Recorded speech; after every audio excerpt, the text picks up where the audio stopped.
All right, music fans, welcome back. Harmless me here talking about real music, kind of in real time for a few real people just like you and just like me. All right, Mitch Malloy, and I've promoted this a lot because it's good. It's called The Last Song. Allegedly, this could be Mitch's last album. So please check it out. This is the way melodic rock is supposed to sound, right here. Mitch Malloy. Just that's all. That's all I got. He's just really good. He could sing for a number of bands. He could be the singer for Van Halen. He could be singing for Foreigner. He might be able to sing for Journey. I mean, the guy should have been a bigger household name. And he's somewhat of a household name thanks to his stint in Great White and also the fact that he was pretty much in Van Halen and then just decided he didn't want to be part of this dysfunctional family. So he decided to just go out there and do his own thing. So, yeah, I mentioned he could probably sing for Foreigner. Foreigner is winding down, and they're constantly in the news because there are a couple of issues here. Number one, where's Mick Jones? And number two, why aren't they in the Rock and Roll Hall of Fame? Now, the answer to number one is Mick Jones can't be out there all the time performing, but he's definitely not out there a lot.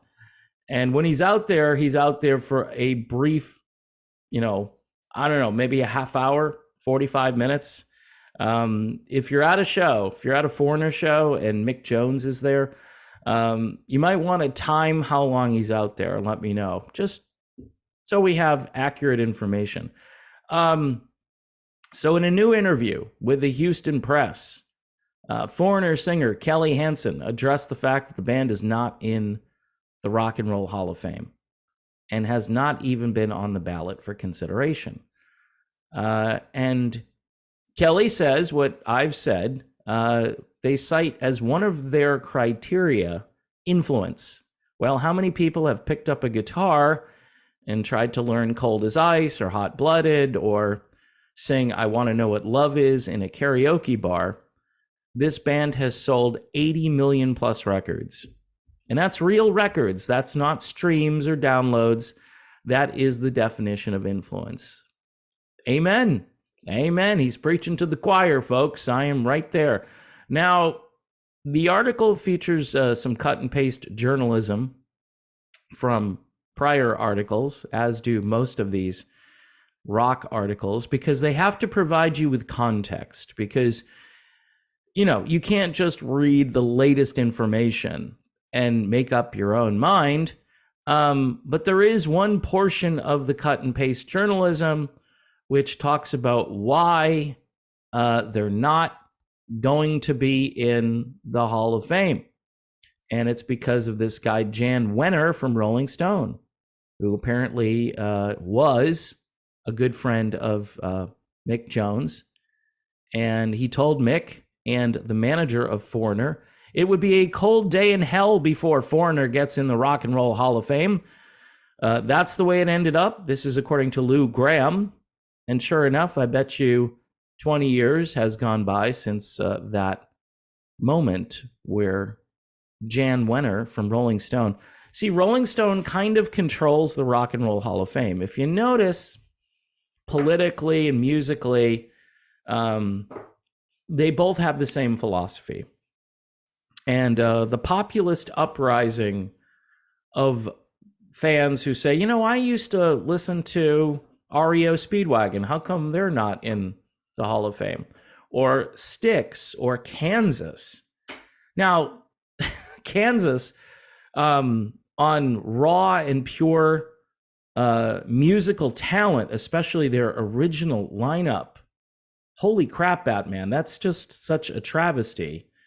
And again, for originality, for fusing, that Midwestern blues-based boogie stuff with progressive music, that's, I don't know, nobody else has really done what they did. And in the case of Foreigner, They're a radio band equivalent to Journey. There's no question about it. In fact, I would say, and I know I'm going out on a limb here, all of these Foreigner albums from, say, their very beginning up until maybe Inside Information, those albums had a ton of great music in addition to the radio-friendly material. There was a lot of great album stuff that rock stations played and people just listened to because they would buy cassettes and LPs and they would play the whole thing. They wouldn't just, hey, you know, I heard the hit song, so,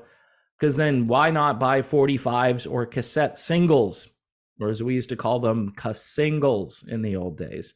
Foreigner made great albums from start to finish. And so even, you know, when they were clowning around trying to figure out what they were going to do after Lou Gramm split, they put out this album called Unusual Heat, which bombed and is always on the list of worst albums ever. Go listen to it. It's crap that it's on the list of worst albums ever, because it's not. Because you still have Mick Jones, who can write great songs, and you have some great core musicians, and you have this guy by the name of Johnny Edwards singing lead vocals, and he's really good. He's not Lou.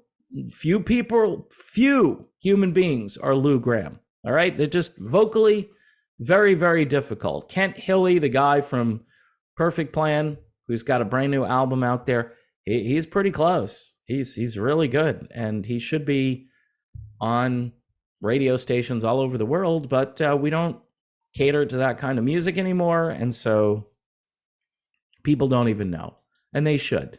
We're just in a different world. I mean, let's just be honest. We're in a different world, and it's hard for people like me to cope with that world. Bottom line, Foreigner's chances of getting into the Rock and Roll Hall of Fame are as cold as ice. Okay? Sorry, had to use that. Here's Mitch Malloy. His chances are even lower. Been singing for quite a long time, since I think the early 1980s, if I recall. And again, he's one phone call away or one chance meeting away from being as big as pretty much anybody in the industry. 61 years old, looks like he's 30 something maybe. Again, really good genetics and a nice man. So go and check out his latest work, Mitch Malloy, The Last Song, which is probably his last album. Also, don't forget about Modern Retro Radio, and you can support this channel not by just listening to that radio station, but it helps them and it helps me because I'm over there and I get visibility. Every so often you may hear my voice over there, which is fun and interesting. And then, or depressing, depending on how you look at it, right? And also, if you can help me out on Patreon, I'm still getting crushed by the algorithm here on YouTube, and I have done everything I can do, you know, other than, I don't know, and I've created a new political channel and so forth, and some people don't like that.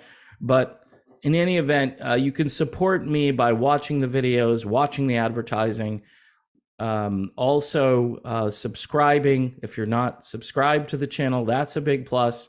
And then Patreon and YouTube memberships. I put out a members only video the other day.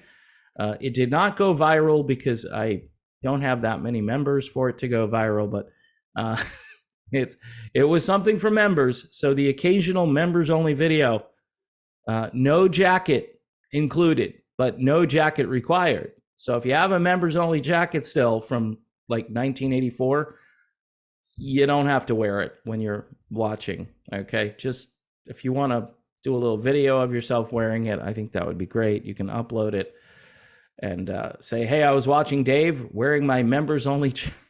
Where am I going? I don't know. All right, time to pull the plug on this. Get the hook. Get this guy out of here. All right, bye.